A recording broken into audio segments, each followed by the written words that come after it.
Assalamualaikum warahmatullahi wabarakatuh. Salam sejahtera bagi kita semua. Jumpa lagi pada Dadang Suwana Channel.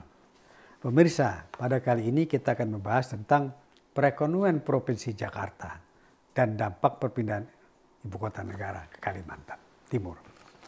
Jadi, pemirsa, dengan adanya Undang-Undang 3 tahun 2022 tentang ibu kota negara, itu telah ditetapkan bahwa IKN ibu kota negara akan pindah ke Kalimantan Timur dengan adanya undang-undang tersebut. Perpindahan ini akan menimbulkan dampak bagi Jakarta. Bisa, ini termasuk dampak kehidupan, termasuk perekonomian. Dampak ini bisa positif, bisa negatif, tergantung bagaimana perpindahan tadi diantisipasi. Kalau kita perhatikan, dampak positifnya antara lain itu adalah dampak perpindahan ekonomi IKN itu diharapkan dapat meningkatkan pertumbuhan ekonomi di Kalimantan Timur. Nanti wilayah timur, harapannya seperti begitu. Nah, kemudian itu akan menjadi IKN itu akan menjadi pusat pertumbuhan baru di Indonesia. Ini akan berikan IKN dapat mendorong pengembangan industri perdagangan di Kalimantan Timur.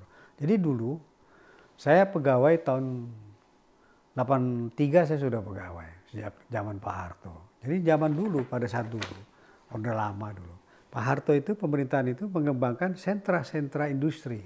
Makanya dipecah itu. Misalkan untuk Cilegon dia adalah industri baja. Kemudian ada nanti di mana di Aceh misalnya dibangun. Lalu kemudian di Manado, lalu di Makassar. Harapannya dengan adanya sentra-sentra industri baru ini akan berkembang. Nah, baru akan masuk industri-industri ikutannya. Sehingga diharapkan ekonomi akan tumbuh, berkembang. Harapannya begitu. Strateginya seperti itu. Dan itu bagus, sah. Ya. Nah, kemudian, tapi hal tersebut juga akan berdampak negatif. Dampak negatifnya apa? Pemindahan ibu kota negara akan menurunkan pertumbuhan ekonomi Jakarta. Pasti itu. Kemudian IKN ini menyebabkan pergeseran pusat kegiatan ekonomi dari Jakarta ke Kalimantan Timur. Akan ke situ. Nah, kemudian dapat menyebabkan, yang paling negatifnya adalah dapat menyebabkan berkurangnya pendapatan asli daerah kota Jakarta. Ini yang jadi masalahnya di sini. Nah, ini yang pemerintah kota Jakarta harus jeli mengantisipasi tersebut. Karena terjadi kekosongan, terjadi penurunan pendapatan. Itu pasti akan ke situ. Dan ini harus diantisipasi. Tapi tadi, dengan perpindahan itu juga sebetulnya bisa positif, bisa negatif. Bisa merupakan tantangan, tapi bisa juga menjadi peluang. Nah, ini yang harus diantisipasi oleh Pemda Kota Jakarta itu sendiri. Nah, kalau kita perhatikan, perekonomian dan sumber pembiayaan daripada pemerintah daerah, yang pertama adalah sumber pembiayaan. Sumber pembiayaan itu kan meliputi APBD, kemudian APBD, lalu DAKD. APBD itu kalau kita perhatikan, APBD itu ada dua. APBD itu penerimaan pengeluaran, ini neracanya. Penerimaan ini penerimaan pengeluaran. Penerimaan itu terdiri dari PAD. PAD itu pajak daerah, retribusi. Berikutnya lagi nanti setelah PAD dana perimbangan. Dana perimbangan inilah yang akan menjadi DAU, DAK, DBH, PLN. Ini tergantung dari pusat. Baru kemudian peruntukan khusus. Peruntukan khusus itu misalnya BOS, belanja operasional, dana khusus, dana istimewa, BOS, belanja operasional sekolah, lalu bantuan operasional kesehatan, kemudian juga termasuk dana desa. Itu adalah peruntukan khusus. Nah, pembiayaan tadi ini nanti kalau kita perhatikan APBD itu akan DAK, umumnya daerah di sana. Kemudian APBD sebagai sumber utama. Nah, jadi kemudian yang kedua adalah kemandirian keuangan daerah. Jadi dengan adanya perpindahan tadi, maka Pemda Kota Jakarta harus mengantisipasi bagaimana meningkatkan kemandirian keuangan daerah. Jadi nanti penting kemandirian keuangan daerah dalam rangka mendukung pembangunan. Yang berikutnya adalah pengaruh nanti akan berdampak terhadap pertumbuhan ekonomi regional. Nah, lalu kemudian berikutnya lagi nanti anggaran realisasi pendapatan Jakarta data tahun 2003, faktanya adalah penerimaan tertinggi di provinsi-provinsi lainnya. Kemudian berikutnya, struktur penerimaan ini akan berubah ya dari pemerintah Kota Jakarta. Memang kalau saya perhatikan, maka kalau kita kaji, kita analisis, ini data APBD DKI Jakarta tahun anggaran 23. Pendapatannya 83,7 triliun. PAD-nya adalah 79,5 triliun. Sehingga dana pusat, dana perimbangan, dana transfer itu cuma 4,2. Saya perhatikan kalau perhatikan APBD daerah, yang banyak itu di banyak daerah, yang besar itu adalah dana perimbangan, dana transfer dari pemerintah pusat. Tapi khusus Jakarta, dana pusat ini data tahun 2003 ya. Jika pendapatan daerah itu adalah 83. Pendapatan asli daerah itu 79,5, hampir 80. Nah, kemudian itu dana perimbangan pusat cuma sekitar 4,2. Jadi hebat sekali. Jadi kalau saya perhatikan sebetulnya Jakarta ini hebat ya. Karena PAD-nya tinggi sekali dibandingkan dengan dana perimbangan. Beda dengan daerah-daerah lain. Tapi memang tadi kembali lagi, Jakarta jangan cepat berpuas diri. Tangkap peluangnya lebih banyak lagi. Itu yang perlu dikerjakan. Sehingga perlu dikerjakan bagaimana efisiensi penyelenggaraan pemerintahan. Lalu bisa menangkap efektivitas penyelenggaraan pemerintahan daerah menjadi lebih tinggi lagi. Dan yang nanti perlu diperhatikan ya pemirsa semua. Nah, dana-dana tadi itu akan digunakan untuk belanja. Total belanjanya itu adalah 83,7 triliun. Nah, belanja langsung, ini belanja langsung itu 63,7 triliun. Belanja langsung itu adalah begini. Belanja langsung adalah belanja yang merupakan pengeluaran dari pemerintah daerah yang terkait langsung dengan kebutuhan masyarakat, itu dia.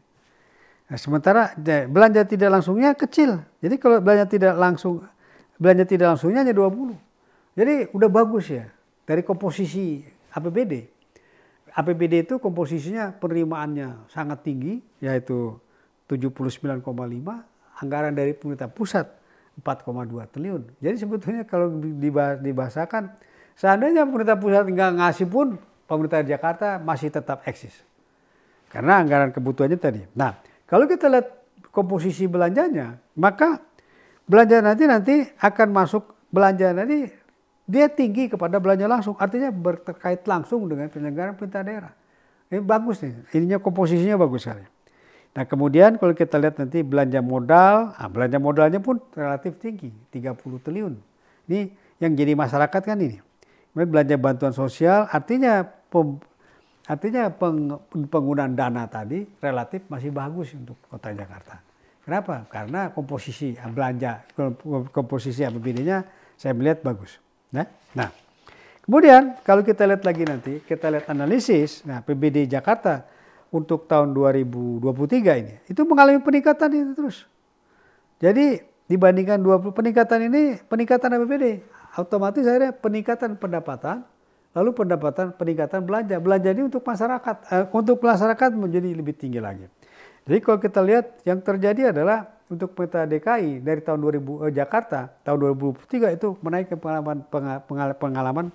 penaikan dari bandingkan tahun 2022. Terjadi peningkatan PAD terutama dari sektor pajak daerah. Kemudian terjadi kenaikan dana perimbangan, kemudian kenaikan belanja modal untuk pembangunan infrastruktur. Kalau kita perhatikan nanti sumber PAD DKI itu yang tinggi adalah justru dari PAD. Dana perimbangan hanya 4,2. Sehingga totalnya tadi itu satu hal yang bagus ya. Artinya Pemda DKI betul-betul telah melaksanakan pendapatan dengan baik sekali.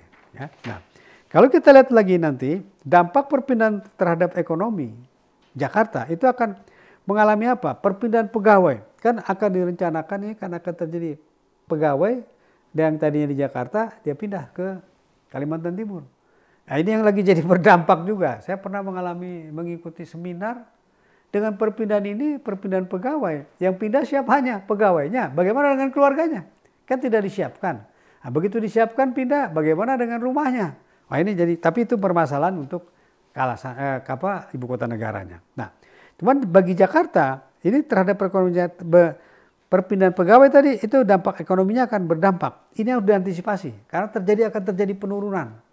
Nanti penurunan pendapatan bagi kota Jakarta itu sendiri. Nah kemudian juga pendapatan per kapitanya saat ini memang tertinggi.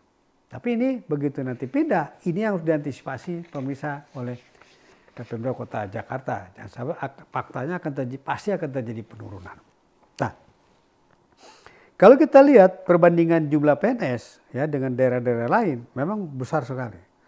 Jakarta itu PNS-nya 209.000. Sementara tempat lain rata-rata paling 5.000. Nah, ini pegawainya banyak sekali. Provinsi Jawa Barat, Jakarta itu jumlah pegawai 209.000. Nah, kemudian Provinsi Jawa Barat 86.000, Jawa Tengah 79, Jawa Timur 82, DIY 25.000. Ini akan perlu diantisipasi. Nah, kemudian nanti dampak perpindahan pegawai akan terjadi penurunan. Nah, ini potensi ekonominya pun akan menjadi masalah. Jadi sektor ekonomi akan terjadi relokasi industri, hilirisasi produk. Kemudian terjadi proyek raksasa di Kalimantan Timur. Nah, potensi dan dampak negatif akan terjadi penurunan ekonomi bagi Jakarta. Nah, kemudian nanti akan terjadi proyeksi dampak tadi, kesimpulan ini akan terjadi mempengaruhi ekonomi Jakarta. Nah, ini yang pemirsa yang harus diantisipasi oleh pemerintah Kota Jakarta. Nah, sebagai kesimpulan, barangkali yang perlu dilaksanakan bagi pemerintah Kota Jakarta adalah laksanakan evaluasi dampak perpindahan tadi terhadap struktur ekonomi dan industri. Semakin cepat, semakin lebih baik. Sehingga akan dibuat nanti bagaimana mengantisipasi dampak tadi dengan membuat langkah-langkah untuk mengantisipasi hal tersebut. Pemirsa, demikian yang bisa kita diskusikan pada pertemuan kita kali ini. Mohon maaf atas kekurangan. Semoga diskusi kita bermanfaat. Kita akhiri. Assalamualaikum warahmatullahi wabarakatuh.